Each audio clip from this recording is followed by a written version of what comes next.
সভার প্রার্থী মাননীয় আব্দুল মতিন সাহেবের সমর্থনে এই সভার মান্যবর সভাপতি পঞ্চায়েত সমিতির সহকারী সভাপতি মেহেদি হাসান, মঞ্চে আছেন বারাসাত ব্লক তৃণমূল কংগ্রেসের সভাপতি অনুষ্পতি মনিরুল ইসলাম, আমাদের সবার প্রিয় প্রার্থী আব্দুল মতিন সাহেব সহ মঞ্চে সমস্ত নেতৃবৃন্দ। আমি আলাদা করে কারো নাম বলছি না।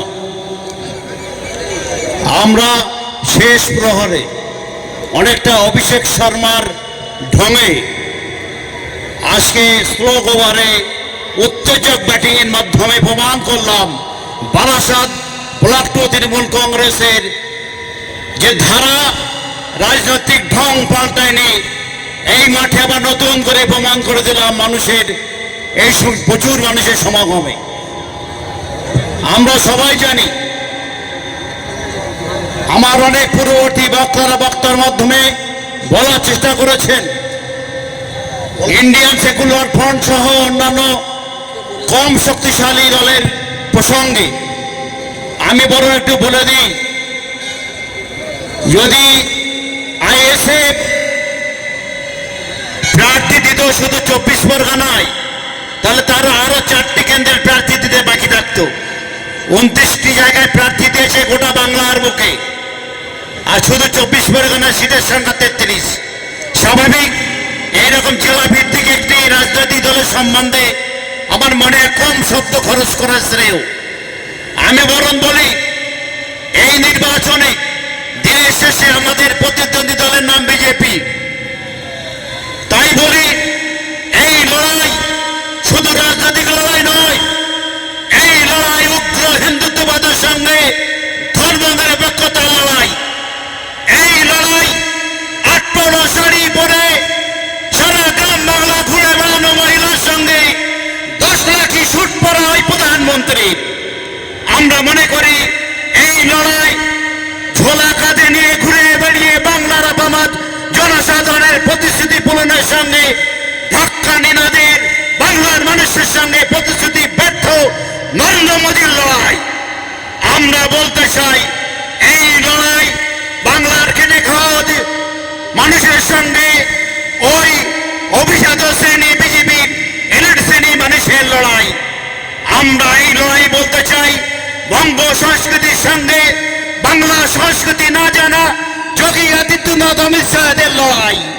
আমরা বলতে চাই, এই লড়াই বাংলার এখানে বঙ্কিমচন্দ্র, সুভাষ বোস, মৌলানা আজাদ, নজরুল ইসলাম, কবি রবীন্দ্রনাথ ঠাকুরের সঙ্গে ওই বুর্জোয়া শ্রেণীর মানুষের লড়াই। সেই লড়াইয়ে জিতবে কে? ইতিমধ্যে গতকাল 152টি নির্বাচনে আমরা লক্ষ্য করেছি, আনন্দবাজার.com তারা বলেছে সব বাদ দিয়ে 106টা আর কম তৃণমূল কংগ্রেস সিট পাবে না। অর্থাৎ আগামী নির্বাচনের সেকেন্ড দফা জিততে হলে মাত্র 41টি জিতলেই আমরা আবার ওই নীলবাড়ি দখল নেব। নীলবাড়ি দখল জেনে রাখুন কমরেডরা, নীলবাড়ি দখল জেনে রাখুন। ওই বুর্জ হিন্দুত্ববাদীরা 16 চেষ্টা করেছিলেন, 21 চেষ্টা করেছিলেন, গদি মিডিয়া দৌলতে হাইপটা তুলতে পেরেছিলেন। নির্বাচনের দিন আপনাদের মুখ থুবড়ে পড়েছিল, আর আমি 29 তারিখ 142টা নির্বাচন ক্ষেত্রে একইভাবে আপনাদের মুখ থুবড়ে পড়বে। এখনই বলে রাখি, যেভাবে গতকাল শুভেন্দু অধিকারীর তার মুখটা দেখে গোটা বাংলার মানুষ বুঝতে পেরেছে যে তারা নন্দীগ্রাম সহ পূর্ব মেদিনীপুর 15 সিট পাবে ওই বিজেপি। আমরা বলতে চাই, অনেক লড়াই করেছেন মমতা বন্দ্যোপাধ্যায়, অনেক লড়াই করেছেন অভিষেক বন্দ্যোপাধ্যায়, খেটে খাওয়া মানুষের জন্য লড়াই করেছেন। তাই তো আপনাদের ঘরে কন্যাশ্রী, তাই তো আপনাদের ঘরে রূপশ্রী, তাই তো আপনাদের ঘরে সবুজ সাথী, তাই তো আপনাদের ঘরে স্টুডেন্ট ক্রেডিট কার্ড, তাই তো আপনাদের হাতে খাদ্য সাথী। 94টি প্রকল্পের মাধ্যমে বাংলার আবাম জনসাধারণের ঘরে আমরা পৌঁছবে বলতে পেরেছি। পাশের বাড়ির মেয়ের ইমেজ দিয়ে মমতা বন্দ্যোপাধ্যায় আপনাদেরকে অভয় দিয়ে বলেছেন, আমি কোনো বিশেষ সম্প্রদায়ের লোক নই, আমি সমস্ত সম্প্রদায়ের মানুষকে একটা ছাতা তলায় রেখে দাঁড় করিয়ে ধর্ম নিরপেক্ষতার যে ইমেজ, সেই ইমেজকে আমি গত 36 বছর ধরে বাংলার রাজনীতিতে চেষ্টা করে যাচ্ছি। আর একটি রাজনৈতিক শক্তি তারা এসে বলছে এখানে হিন্দু মুসলমান ভাগ ভাগ, তারা বলছে ডাউন উইথ রিলিজিয়ন, ধর্মকে ধ্বংস করো। প্রবক্তার নাম নরেন্দ্র দামোদর ভাই মোদী। সবথেকে দুঃখজনক ব্যাপার, এই ভদ্রলোকটি দেশের সর্বোচ্চ ক্ষমতার আসনে বসে আছে, তারপরও তার মুখে সংবিধানের লেশমাত্র নেই। আমাদের মধ্যে আমার প্রার্থী বসে আছেন, তিনি যখন নমিনেশন দেন তিনি দাঁড়িয়ে উঠে বলেছিলেন আমি আল্লাহর নাম শপথ করে বলছি। ভারতের সংবিধানের বর্ণিত সমস্ত ধারাকে মাথায় রেখে আমি আজকে নির্বাচন ক্ষেত্রে লড়াই করার জন্য অবতীর্ণ হলাম। আমি নির্বাচনে জয়ের পর এই প্রতিটা শব্দ অক্ষর অক্ষরে মেনে চলবো। শুধু আমাদের মাদুল সাহেব নাম 294টি ক্ষেত্রে সমস্ত দলের প্রার্থী এই শপথ নিয়েছিলেন। অত্যন্ত অবাকের কথা, যন্ত্রণার কথা, বিজেপির প্রতিটা প্রার্থী ফিরে এসে মঞ্চে দাঁড়িয়ে সংবিধানের শপথ করার কথা বেমালুম ভুলে গেলেন।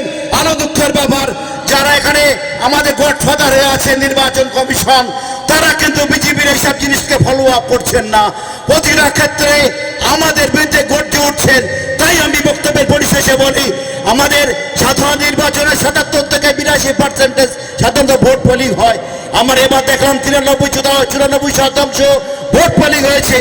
আমরা নির্দ্বিধায় বলতে পারি এসআই এর বিরুদ্ধে, নির্বাচন কমিশনের বিরুদ্ধে, বিজেপির বিরুদ্ধে বাঙালিরা গর্জে উঠে এই 94% ভোট দিয়েছে। এবং আগামী 29 তারিখ এই ধারা অব্যাহত থাকবে। আমরা 200-এর উপরে সিট নিয়ে নীলবাড়ি দখল চতুর্থবারের জন্য দখল করব করব করব। জয় হিন্দ, বন্দে মাতরম। মমতা বন্দ্যোপাধ্যায় জিন্দাবাদ, অভিষেক বন্দ্যোপাধ্যায় জিন্দাবাদ, আব্দুল মতিন সাহেব জিন্দাবাদ। অনেক ধন্যবাদ।